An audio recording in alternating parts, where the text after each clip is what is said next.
Hello friends, welcome to episode 138 of the Shauna Stitches Podcast. I'm Shauna and this is my crafty channel where I talk about all the things that I've been working on lately. Today is May the 10th, 2026. For all of you who are watching, if you're watching today or you're watching late, happy Mother's Day if you're celebrating. It is Sunday here on the Oregon coast. It is a nice, beautiful, warm day, about 70 degrees.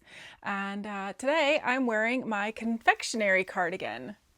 This is knit out of a 13-day advent or 12 days plus one full skein from Mystery Mouse yarn. This was the Christmas in the Castle Library based on Beauty and the Beast. The only thing I did to modify this is that I did make long sleeves instead of the pattern has kind of short sleeves here. It does look a little funny today, maybe a little poofy, because the dress that I'm wearing has these nice big poofy sleeves, but it's still working with it, I think. And yes, I really love this cardigan. I love being able to use the advent like this. I did dye up 2 skeins of yarn to go with it, just so that I would make sure I had enough, especially because I wanted to make the sleeves longer.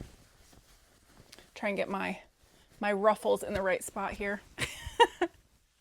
I started this cardigan December 28th of 2025 and I finished it January 16th of 2026. So it's a pretty recently finished object for me. I feel like today's episode is going to be on the shorter side because I don't have a ton of stuff to show you. Oh, I forgot the biggest thing. My Lakes pullover. Hold on, let me go grab that. How on earth could I forget the most important thing to show you guys? Since the last time I talked to you, I have finished my Lakes pullover.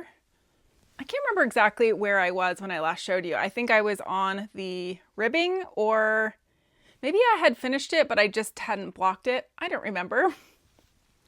If you want to know all the details about this sweater, I made what I'm calling a deep dive, which is where I just start the whole process all the way till finishing and I record snippets along the way. I am very happy with how this turned out. I used Universal Yarn Deluxe DK Superwash in this gray color called Smoke Heather. And I paired that with Universal Rico Make It Tweed in the color Multi. And those together created this gorgeous rainbow tweed fabric. I absolutely love it.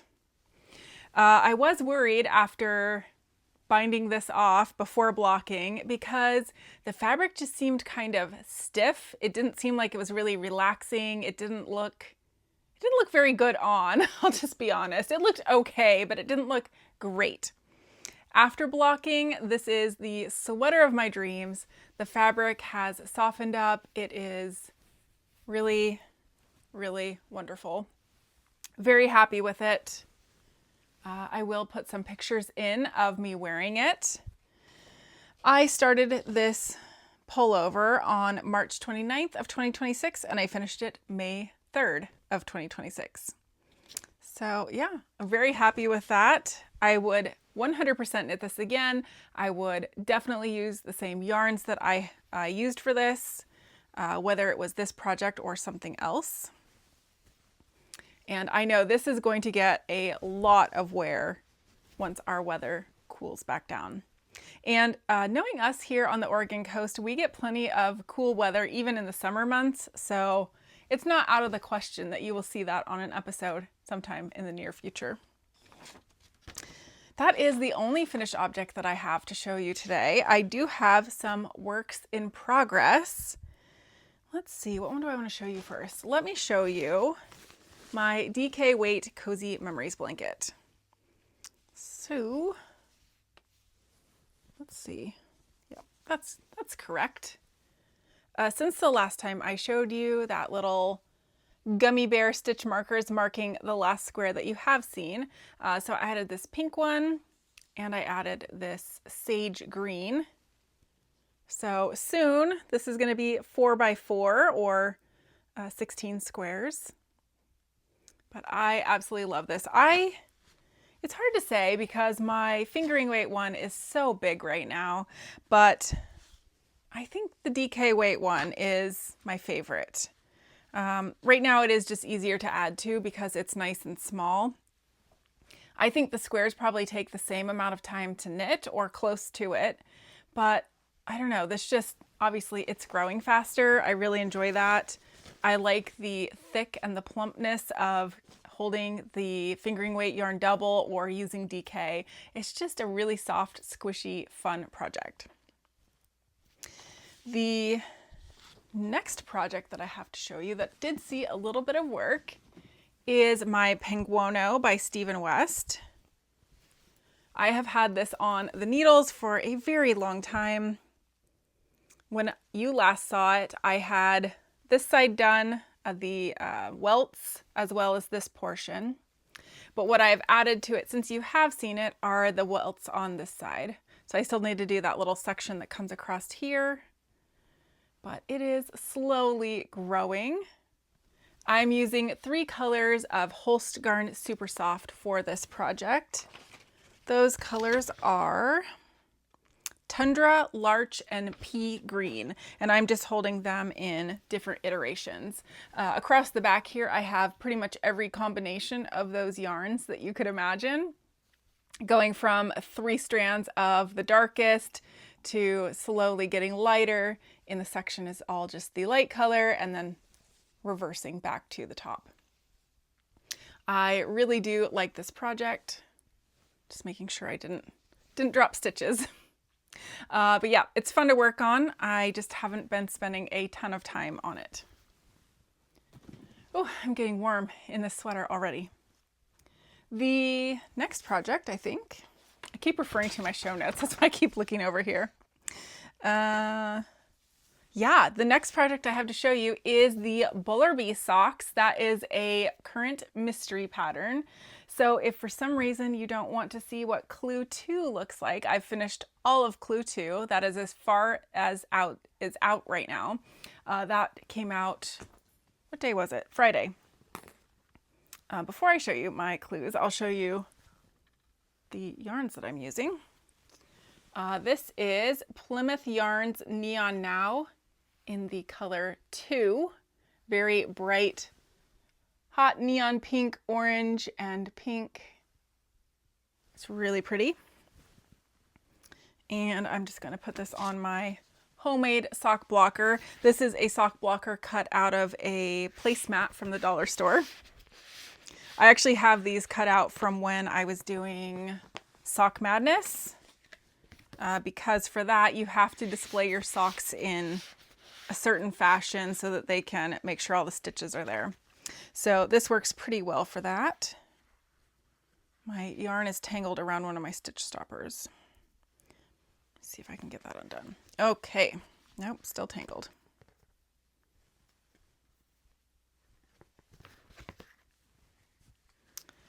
So here they are. So it is a heavy cable design, if you can't tell from looking at that. I think this one is a little bit clearer to see. My yarns aren't the best for showing these, but I think they're really fun, so I don't mind. But you can see kind of like a heart or a pretzel shape right there. You've got some twists, another heart or pretzel shape, and then it goes down into this, twists. And then this is the heel flap. So eventually, I assume the next clue will be picking up gusset stitches and working out. If I had to make a prediction on what the next clue will be, I think it's going to be just the gusset. And then probably clue 4, which will be the final clue, will be the rest of the foot and the toe, but that's just a guess. I do like that my socks match, but aren't perfectly matching. They're definitely cousins. So yeah, I'm finding that enjoyable. All those cables though, I really do like knitting cables, but on that small needle, it was definitely giving me some finger fatigue. So I'm very glad to have Clue 2 done and to be working on some larger knitting needles and not cables for a moment. The only other knitting work in progress that I have spent any time on at all is the Olga jacket. That is a brand new design by Olga Putano. And I have been swatching. So I worked on this swatch both last night and this morning, finished it up. It is actually blocked, but it is still probably just a little bit damp. I blocked it this morning. It's only 12:19, but I had it in front of a fan. So I feel like it did dry pretty well, but there's probably still a little moisture in there. This is knit on a 6mm needle. The pattern calls for a 3.75mm needle, and I have not measured this since I blocked it, but before blocking I had exactly 16 stitches per inch, which is what the pattern calls for, and my row gauge was 34 rows per 4 inches, and it's supposed to be 32. So I imagine I probably got the row stretch that I needed. I don't dislike this fabric. I think you can tell it's kind of, maybe it's not too bad. Yeah, you can see through the holes in the middle, but I can see you through it. You just probably can't see me. So I'm a little worried about this being not structurally sound. If you can just see, I don't want to stretch my swatch too far out of, what it's supposed to be, but this doesn't have a lot of structure. So this is knit out of Cascade 220 Sport, which is very confusing to me because although it says it's sport, it does say it's a size 3 yarn, which is a DK weight. So I don't know. It is 164 yards per 50 grams, which is exactly the same yardage as the suggested yarn for the Olga jacket calls for. That's MKAL Tibetan Cloud Sport or something like that. So this was my budget-friendly option, or budget-friendlier option. So I have ordered some mohair to go with this, and honestly I think that's going to be my next swatch. I don't have my mohair yet, and I don't have my other colors. This is the only color that has arrived for me so far. But I do have some leftover mohair from my, what is that called? Souffle top. So it's purple. It's not the same purple, but not that it matters. It's a swatch. I won't be wearing it, but I'm going to swatch with that next. I'm going to remeasure this before I decide if I'm going to stick with 6mm needles to do that mohair swatch with. Because this is so loose and airy already, if this is 16 stitches per inch, I will stay on the 6mm, and I think the mohair isn't going to change the gauge. I think it might just help fill in some of that gappiness. I don't know if you're seeing what I see. Hopefully you are. So yeah, this one is definitely taking a lot more work to get started than I'm used to. A lot of times I won't even swatch, but with this one being modular and having just such an odd suggested gauge size, normally if you're knitting 16 stitches per 4 inches, you'd be knitting on a Aran weight yarn, maybe a worsted. Definitely not a sport and definitely not a DK. So it's definitely, like I said, it's outside of the normal. My dog's barking. So anyway, it just makes me hesitant. I don't want to just cast on. I did do another swatch. It's currently soaking on 4.5mm needles just to kind of see how the difference was. And my square for a size 3 should be 6 inches. So 6 inches along here, 6 inches along there. And my 4.5mm swatch before blocking was 5x5. So I don't know if I can get an inch of stretch each way, and I'm not sure if I want to, even if I can. I don't generally aggressively block stuff, although I did like the fabric better. So I don't know. There's just so many unknowns. It's a little bit of a scary project. Let's see. That, like I said, is all of the knitting, but I do have some cross stitch to show you. All of you who weighed in, I did pick the Whimsical Village for my large cross stitch project. And let me just show you. Actually, you know what? I might pause it. I'm going to show you first and then I'm going to pause it because I'm going to show you how I set up my cross stitch, how I really like it. I do not use a frame. I have tried. It's just not for me. But let me show you this really quickly. So that is what I've gotten started. I will pop up a picture side by side so that you can see what I have done and what the finished picture will look like. This is currently 1.5% of the total stitches done. So when this is finished, it will have 40,000 stitches. I currently have 602 stitches stitched up in 3 different colors. I think you can see a dark green, a light blue, and then a pink. The next color I was trying to decide, there's not a good next color, but there is kind of like, I think it's a dusky purple that goes all the way across. I think I might do that next. And look at my cute little needle minder. My little piggy's holding my needle. So yes, I'm going to pause you real quick. I'm going to show you how I set this up, how it's been working really well for me. Okay, so I have it all set up as if I was ready to get stitching. I don't know, it was somewhere on Facebook. I saw somebody make a comment about using just part of the, oh, what are these called? Q-snaps? I want to say this is called a Q-snap, but I might be wrong about that. But what this is, if I had all the pieces, these connect together with some little elbows at the corners and it would make a square. They're not inexpensive. I bought mine a long time ago, and even on this project, or no, I'm sorry, it was my temperature one. I tried to use those, the whole frame, and immediately was like, nope, this isn't for me. I've always been one to just roll or kind of fold my fabric at the edge, and then I hold that fold, which makes you hold the back side of the fabric so you're not constantly touching the front. But then someone said you could use just one piece of it, and that has been a complete game changer. So you can see the fabric fits right in, and then the outer piece just clips over and it holds it nice and tight.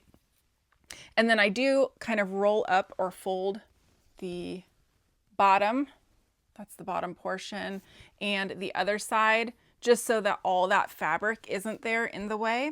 And it allows me to stitch back and forth fairly easily. I have the folds held with these little wonder clips, which work really well just to hold everything in place. And yeah, I'm really enjoying it. I worked on this yesterday. I think this is what I'm going to work on when I'm done here, because this is really all I want to work on lately. I'm not sure why exactly the cross stitch bug has bit me so hard, but it definitely has, and I am just really enjoying it. Let's see, I do have my pattern in Pattern Keeper. Oh, so hard to see. There you can kind of see in that upper corner there. That's how much of the pattern I have stitched. And if I kind of go out there, that's how big the whole pattern will be. So it kind of gives you perspective on just how little is done. But then when I zoom in here, all that white space is actually the chart. I won't really show you that, but I'll zoom in here just enough so you can see the corner and see how the chart looks. Again, the stupid glare, but there, you can kind of see. It just shows you the symbols. If you go to the little magnifying glass at the top and click that and click on one of your symbols, it's really awesome because it highlights all of those stitches in green or whatever color you choose. And now that I have that highlighted, I'll zoom back out and it will actually show you the entire chart of those highlighted stitches. I know it's super hard to see with the glare of the ring light, but here, let me see. There, maybe that's easier to see, although there's still glare. But yeah, it's a really cool app. I'm really loving it. And yeah, just along the side there, maybe you saw, but yeah, 602 stitches out of 40,000. Crazy. It's going to be a lot of stitching, but I am very much enjoying it. I have my flosses that I ordered all in this bag, ready to go. And I am just making these ready when I am ready to work with them. So all of the colors fit on this one little card, But let's see, I used the green first, so that one went on. I just have them by numerical order. And then I worked the blue and the pink. So, you know what's really cool? Oh, I don't want to pull one out. You can see how that thread there is kind of loose. It's sticking up. If I put my needle under that and just pull, it will pull the whole thread off. You don't have to take this whole thing off. Just one thread comes out. It's been really, really great because that can be kind of a pain. I'm a little worried about these eventually getting tangled together, but I've just been kind of wrapping them around. And for long-term storage, I would be putting this in a sandwich bag. But for this, it's fine because it's just the one project's worth. So yeah, I don't know what else to say about this, but if you have any questions, let me know. Oh, I should say I am stitching this on 16 count Aida. And that grid that's on there came on there, and it is supposed to wash out in warm water. So I will do that when it's all finished. And yeah, I'm using 2 strands, loop start, pin stitch finish, if that means anything to you. And oh, I do have a new project bag. Look at this one.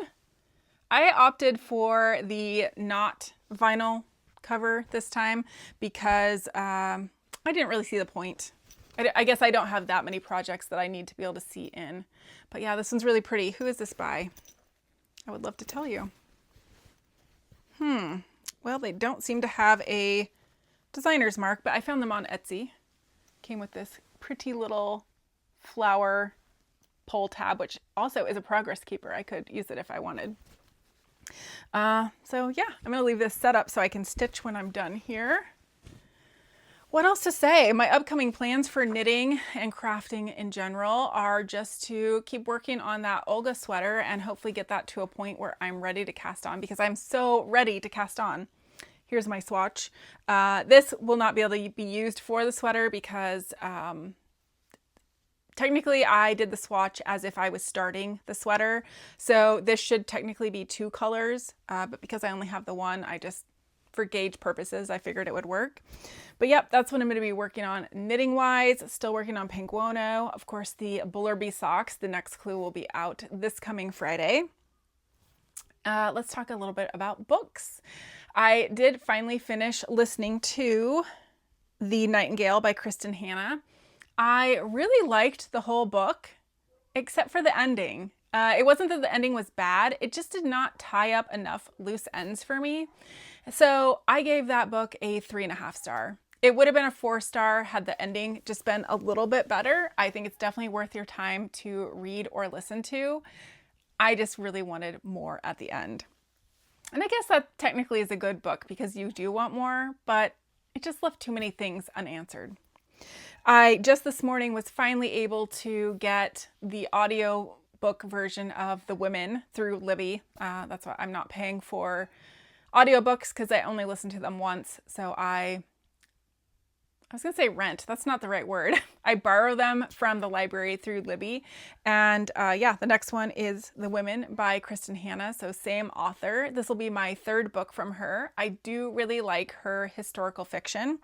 And a lot of people have told me The Women is really good. I don't really know the premise. I think it's one of the world wars, maybe World War II. I don't know. The last one was also, but that one was set in Paris. So we'll see. I'll let you know when I find out more. I am still very slowly reading The Secret of Secrets by Dan Brown. I am 53%, so slowly but surely getting there. I'm probably going to have to reborrow it from the library again. So hopefully it'll be available or it will go on hold and I'll get it again when it is available. That is books. Life stuff, a few little things. Last week I told you that I had broken my tooth. Luckily, my dentist got me in Monday afternoon right after I got off work, so it wasn't too terribly long that I had to deal with it. It's still annoying me though. So anyway, they brought me in and they told me that I had essentially 2 options. One, they could sort of build the missing part of the tooth back up and it would be okay for a while. But he told me that that's such an area where, you know, you bite into an apple, you bite into a sandwich, it was going to fall off again at some point, which means it would need repair again and again and again. He said, or the second option would be to smooth it down. Originally, I think I even told you guys, because he told me that over the phone, what my options were. And I was like, nope, I want my tooth built back up. But he hadn't yet told me about the, I don't really want to say fail rate, but kind of. He hadn't made it clear that it would fall off and need to be replaced, I don't know, fairly regularly. They can't even tell you, like, would it be 5 years, 10 years, 20 years? I mean, there's just no way of knowing. It could have been a year. And I just didn't want to deal with that. So I had him smooth it down. That is what it's looking like now. So that's the tooth, and then the opposite one is that one. So it's a little bit shorter, not a lot. If I didn't point it out, you'd probably never know. But what is annoying me is that I can still feel it on my tongue, essentially. Because I think I told you last week, if this is the tooth and this is inside my mouth, it broke like this. So there's this kind of shelf. And he did smooth it down, so it's not rough anymore, it's not sharp, because that was really annoying. But now I still have that little section of tooth that's missing, and it's only been a week, but my tongue is so fixated on it, it definitely feels it and it knows it's missing. So hopefully with time, that will get a little bit easier to deal with. This upcoming week, the 14th, I think that's Thursday, is finally the day that Fiona is going to go in and get her teeth pulled. I told you way back when that she was having some issues, health issues, and that she was needing teeth pulled. So that day is finally coming. I will be very glad when it's over and done with, and hopefully she feels a lot better. She is definitely doing better though. I also mentioned before that she had, I do not remember the name of it, but it's a shot that's supposed to dull the nerve endings or nerve blockers, something like that.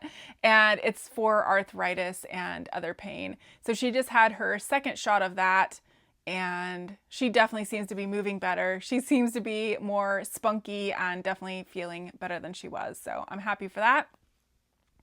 Like I said before, Nina is fitting in really well. And of course, there's Ollie, who is always just super sweet. But yeah, that is life stuff. I cannot think of anything else, although I'm sure I'm forgetting something. But I'm going to go edit this, work on my cross stitch, maybe do another swatch, and I will see you next week. Thank you so much for joining me. As always, if you have any questions or comments, please leave them right down below or shoot me a direct message. I'm always happy to answer those. I almost forgot. Don't forget, the coupon code for Hive and Holler lotion bars is still good. If you use the code PURL15, P-U-R-L 15, you'll get 3 lotion bars. You have to have 3 in your cart for $15. I think that's all I have to say. I'll talk to you in the next one. Bye.